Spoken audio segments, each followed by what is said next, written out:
ओम शांति। 15 फरवरी 2023 की आज की साकार मुरली। बाबा कहते, मीठे बच्चे, तुम्हारे लिए योग की भट्टी मोस्ट वैल्यूबल है, क्योंकि इस भट्टी से ही तुम्हारे विकर्म भस्म होते हैं। प्रश्न: किन बच्चों की बुद्धि में बीज और झाड़ की नॉलेज स्पष्ट बैठ सकती है? उत्तर: जो विचार सागर मंथन करते हैं। विचार सागर मंथन करने लिए अमृत वेले का टाइम बहुत अच्छा है। अमृत वेले उठकर बुद्धि से एक बाबा को याद करो। तुम्हारा अजपा जाप चलता रहे। सूक्ष्म व स्थूल में शिव बाबा कहने की दरकार नहीं, बुद्धि से याद करना है। ओम शांति। रूहानी बाप बैठ रूहों को समझाते हैं, अर्थात बच्चों को समझाते हैं। बाप कहते हैं, मुझे भी जिस्म है, तब तो बात कर सकता हूँ। तुम भी ऐसे समझो, मैं आत्मा हूँ, इस जिस्म द्वारा सुन रहा हूँ। यह नॉलेज अच्छी रीति धारण करनी है, जैसे बाप के पास धारण की हुई है। आत्मा की बुद्धि में धारणा होती है। तुम्हारी बुद्धि में ऐसी धारणा होनी चाहिए जैसे बाप की बुद्धि में है। बीज और झाड़ की समझानी तो बहुत सहज है। माली को नॉलेज रहता है ना कि फलाना बीज बोने से इतना बड़ा झाड़ निकलेगा। बस बाबा भी ऐसे ही समझाते हैं। ये बुद्धि में धारण करना है। जैसे मेरी बुद्धि में है, वैसे तुम्हारी बुद्धि में रहना चाहिए। वह रहेगा तब जब विचार सागर मंथन करेंगे। बाबा कहते, विचार सागर मंथन करने का समय सवेरे का बहुत अच्छा है। उस समय धंधा आदि कोई नहीं रहता। भक्ति भी मनुष्य सवेरे करते हैं, यहाँ वहाँ जाते रहते हैं। वह बैठकर कोई नाम जपते रहते हैं, वह गीत गाते हैं, आवाज़ करते, कोई तो अंदर ही राम राम रटते हैं। यह भक्ति का अजपा जाप होता है। कोई माला भी फेरते रहते हैं। तुमको शिव शिव कहना नहीं है। जो लोग भक्ति में करते वह ज्ञान में नहीं होना चाहिए। बहुतों को आदत पड़ी हुई है, शिव शिव सिमरन करते रहेंगे। तुमको शिव शिव ना स्थूल में ना सूक्ष्म में जपना है।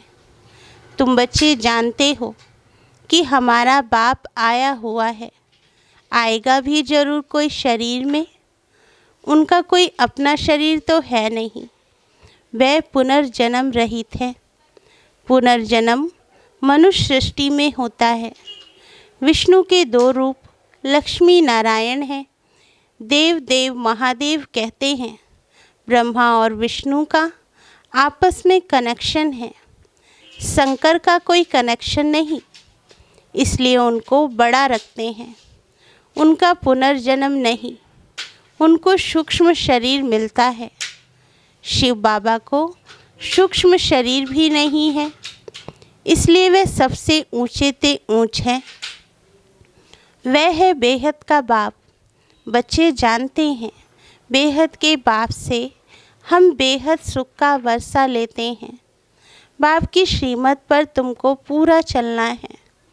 जो खुद याद करते हैं, औरों को याद कराते हैं, वह जैसे बाबा के मददगार हैं। बाप और वसे को याद करना है। बच्चों को समझाते रहते हैं, तुम्हारे अब 84 जन्म पूरे हुए हैं, बाकी थोड़ा टाइम है। नाटक में एक्टर समझते हैं, अभी बाकी आधा घंटा है, फिर हम घर जाएंगे। टाइम देखते रहते हैं। तुम्हारी तो बेहद की बहुत बड़ी घड़ी है। समझाया है कि अब घर चलना है। बाप को याद करने से तुम्हारे विकर्म विनाश होंगे। और कोई शास्त्रों में ऐसा सहज योग है नहीं। वे तो बहुत हठयोग करते हैं। बहुत मेहनत करते हैं जो तुम माताएं कर ना सको। तुमको हठयोगी के मुआफिक आसन नहीं लगाना है, हाँ सभा में ठीक होकर बैठना है। तुम्हारा राजयोग है टांग पर टांग चढ़ाकर बैठना। ऐसे राजयोग में बैठने से नशा चढ़ेगा। हठयोग में दोनों टांग चढ़ाते हैं। बाबा तुमको तकलीफ़ नहीं देते हैं, सिर्फ थोड़ा फ़क्र रखना चाहिए। कॉमन बैठने में और योग में बैठने में तुम राजयोग सीख रहे हो, तो ऐसे बैठना चाहिए जो मनुष्य समझे वह राजयोग में बैठे हैं। यह हमारा राजाई का ढंग है। तुम बेहद के बाप द्वारा राजाओं का राजा बन रहे हो। ऐसे बाप को घड़ी घड़ी याद करना है। सतयुग में बाप को याद नहीं किया जाता, अपने को किया जाता है।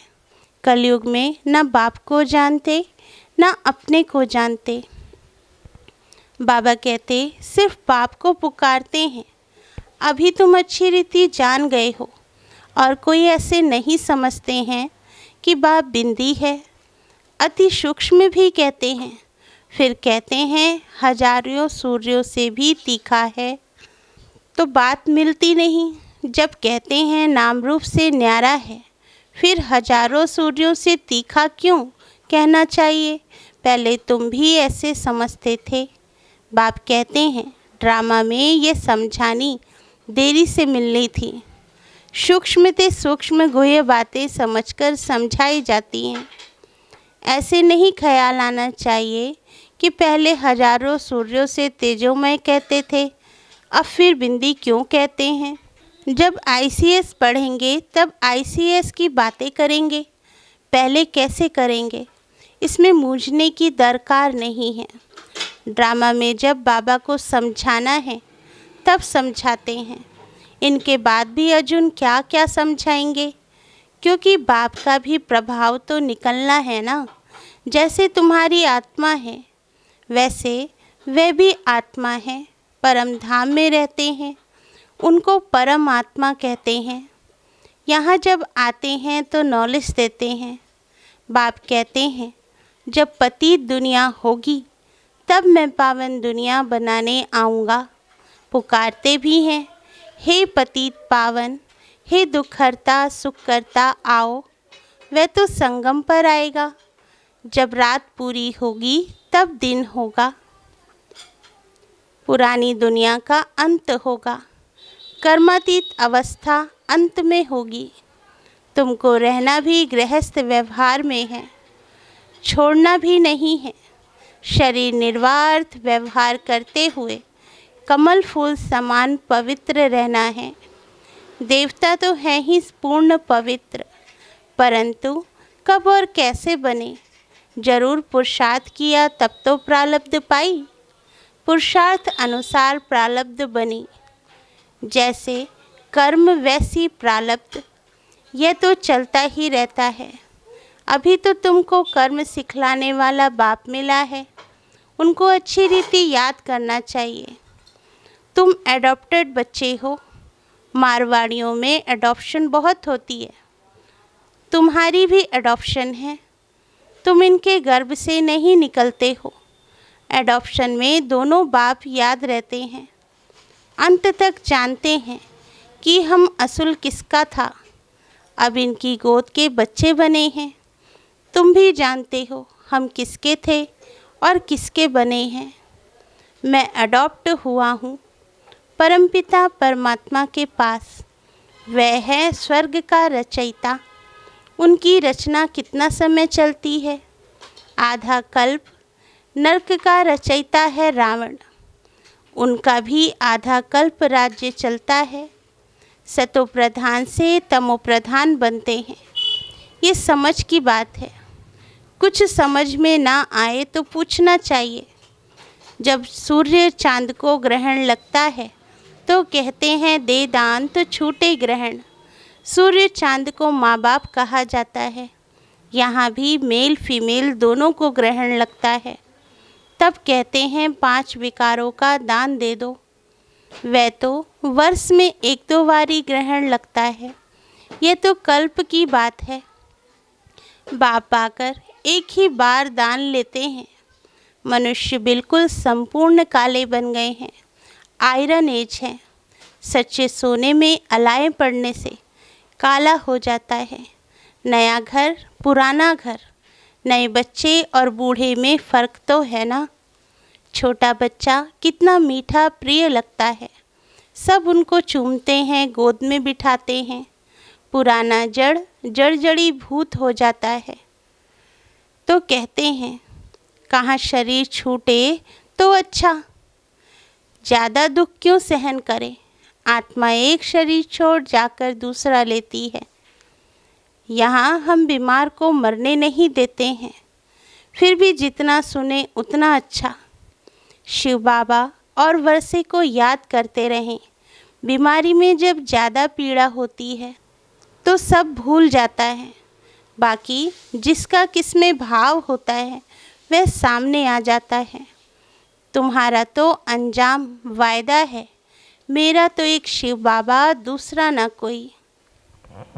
बाबा कहते फिर दूसरे किसको याद क्यों करते हो। बाप कहते हैं मेरे बगैर किसकी स्मृति भी ना आए। गाया हुआ है अंतकाल जो स्त्री सिमरे। सारा श्लोक कह देते हैं, अर्थ कुछ भी नहीं समझते। सारी संगम की बात जो भक्ति में गाते हैं। इस समय सिर्फ तुमको बाप और वर्षे को याद करना है। श्री नारायण तुम्हारी प्रारब्ध है तो अर्थ पूरा बुद्धि में होना चाहिए।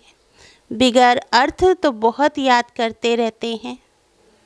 पिछाड़ी में जिसके साथ जास्ती प्रीत होती है वही याद आते हैं। बड़ा खबरदार रहना चाहिए। तुमको याद करना है एक बाप को। बाप कहते हैं मन मना भव। तुम बच्चे कहते हो बाबा हम कल्प कल्प आपसे मिलते हैं। यह ज्ञान आपसे मधुबन में आकर लेते हैं। यह है वशीकरण मंत्र। सतगुरु है तो तुम्हें मंत्र भी ऐसा देता है जो तुम अमर बन जाओ। यह है माया पर जीत पाने का मंत्र। इस पर गाते हैं तुलसीदास चंदन घिसे। यह भी अब की बात है जो बाद में गाई जाती है। तुम बच्चों को राजतिलक मिल रहा है। बाप और वर्षे को याद करने से, बाप और बादशाही को याद कर शरीर छोड़ेंगे तो राजाई तिलक मिल जाएगा। एक को तो नहीं मिलेगा। माला 108 की भी है, 16,108 की भी है। अब तो सिर्फ तुमको एक्यूरेट बाबा को याद करना है। बाबा के लिए कहते हैं तुम्हारी गतमत तुम ही जानो। सो बरोबर है, सदगति दाता वह है, वही जाने। आगे तो सिर्फ गाते थे अर्थ रहित, उसको कहा जाता है अनर्थ। प्राप्ति कुछ भी नहीं। मनुष्य दान पुनादि करते करते उतरते ही आए हैं। प्राप्ति कुछ भी नहीं है। आसुरी मत पर सब अनर्थ हो गया है। ये भी नारायण की पूजा करते थे, अब फिर पुजारी से पूज्य बन रहे हैं। प्रैक्टिकल में बाबा कहते अब तुम बच्चे जानते हो शिव बाबा हमको पढ़ाते हैं। यह तो पक्का याद रखना है, नहीं तो विकर्म विनाश नहीं होंगे। यह योग की भट्टी मोस्ट वैल्यूबल है। मुक्ति भी मिलती है ना। कोई कहते हैं हमको मन की शांति चाहिए, परंतु पहले यह बताओ तुमको अशांत किसने किया। जरूर पहले शांति थी, अभी अशांत बने हो तब तो शांति मांगते हो। शांति तो सारी दुनिया में चाहिए। एक को शांति मिलने से कुछ हो ना सके। एक को शांति मिलने से सारी दुनिया में थोड़े ही शांति हो सकेगी। अशांत किसने किया है, मूंझ पड़े हैं। समझाया जाता है शांति धाम, सुख धाम और यह है दुख धाम।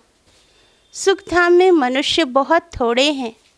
उस समय बाकी सब आत्माएं शांति धाम में थी। तुमको शांति वहाँ मिलेगी, यहाँ तो मिल ना सके। यहाँ तो है ही दुख धाम। दुख में अशांति होती है। यह तो बहुत सहज है, किसको भी समझाना है। सुख शांति का वर्षा देने वाला एक ही बाप है। सतयुग में सुख शांति दोनों ही हैं। यहाँ आत्मा चाहती है कि मेरा मन शांत हो, तो जाओ तुम अपने घर परमधाम, परंतु पतित फिर जा भी न सके, इसलिए बाप समझाते हैं, मुझे याद करो तो अंतमति सोगति हो जाएगी।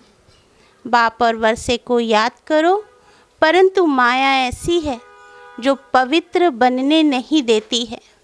अबलाओं पर देखो कितने अत्याचार होते हैं, विष बिगड़ रह न सके। बाबा के पास अनेक प्रकार के समाचार आते हैं। सबसे बड़ी हिंसा काम महाशत्रु की है। बाप कहते हैं, बच्चे विष छोड़ो, काला मुंह नहीं करो, तो कहते हैं कोशिश करेंगे। यह जहर है, आदि मध्य अंत दुख देने वाला है, परंतु तकदीर में नहीं है तो सुनते ही नहीं हैं। आत्माओं को बाप बैठ समझाते हैं, आज से विकार में नहीं जाना, तो मुंह नीचे कर देते हैं। बाबा कहते, अरे काम महाशत्रु है, यह अच्छा थोड़े ही है, यह है ही विशेष वर्ड। सब पतित हैं। सतयुग में सभी संपूर्ण निर्विकारी हैं। अच्छा, माता पिता बाप दादा के कल्प अथवा 5000 वर्ष के बाद मिले हुए मीठे मीठे सिकीलदे बच्चों को याद प्यार और गुड मॉर्निंग। रूहानी बाप की रूहानी बच्चों को नमस्ते। धारणा के लिए मुख्य सार। फर्स्ट पॉइंट, टाइम बहुत थोड़ा है, इसलिए बाप का पूरा पूरा मददगार बनकर रहना है। बाप और वर्षे को याद करना है और दूसरों को भी कराना है। सेकंड पॉइंट, अंत समय में एक बाप की याद रहे, इसके लिए दिल की प्रीत एक बाप से रखनी है। बाप बगैर और कोई की स्मृति ना आए, इसके लिए खबरदार रहना है। वरदान दिया बाबा ने, सोचना, कहना और करना, इन तीनों को समान बनाने वाले बाप समान संपन्न भव। वरदान का सार है, बाप दादा अब सभी बच्चों को समान और संपन्न देखना चाहते हैं। संपन्न बनने के लिए सोचना, कहना और करना तीनों समान हो, इसके लिए सब तैयारी भी करते हो। संकल्प भी है, इच्छा भी यही है, लेकिन यह इच्छा पूरी तब होगी जब और सब इच्छाओं से इच्छा मात्रम अविद्या बनेंगे। छोटी छोटी अनेक प्रकार की इच्छाएं ही इस एक इच्छा को पूर्ण करने नहीं देती हैं। स्लोगन, अव्यक्त व कर्मातीत स्थिति का अनुभव करना है तो कथनी करनी और रहनी को समान बनाओ। अच्छा, ओम शांति। मीठे बाबा।